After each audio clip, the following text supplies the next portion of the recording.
بالله من الشيطان الرجيم. بسم الله الرحمن الرحيم. الصلاة والسلام على سيد الأولين والآخرين سيدنا محمد بن عدنان. wato mu ne mutanen Madina Tis'a yau yani 2022 shahar 12 yom talata muna cikin gaya ta farin ciki alhamdulillah ta ganin alamun amnin baladi da samun lafiya ta baladi.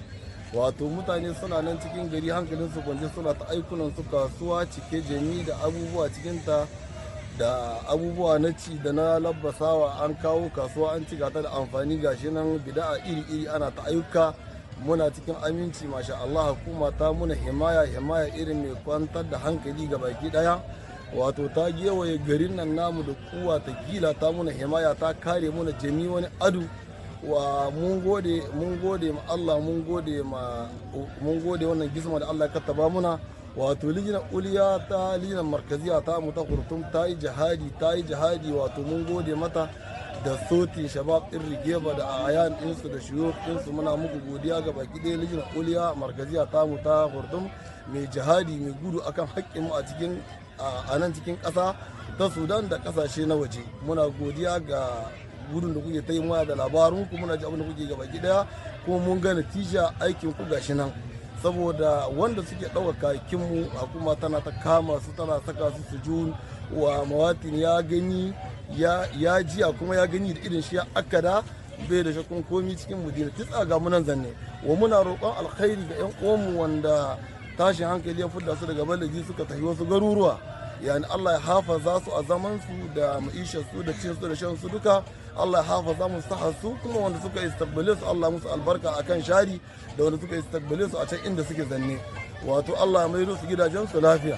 Kuma wanda suke nan gari Allah ya hafaza su, Allah ya ƙara kwantar da hankalinsu saboda zaman su da zan ba hita ga baki daya, zaman su ya hafaza mun haƙƙin mu ga baki daya.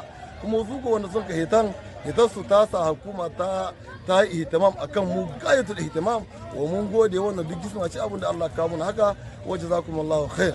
Muna godiya ga su Liwa Imran da su Ustaz Khidir da bagin yani wufut in wanda suke cikin wannan lajinar dukansu. Muna godiya gare ku ga wannan juhudi da kuka muna.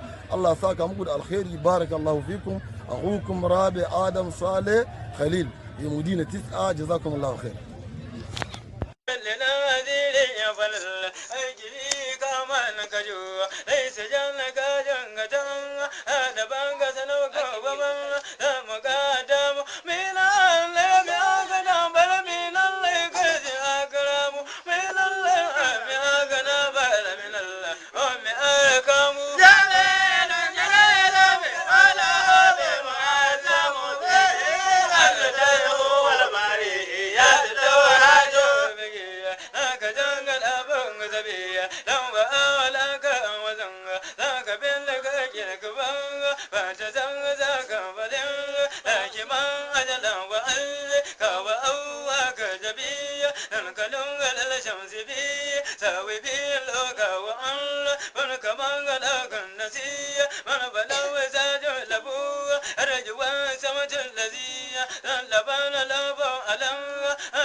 Baba marta ju izan man jaba ka da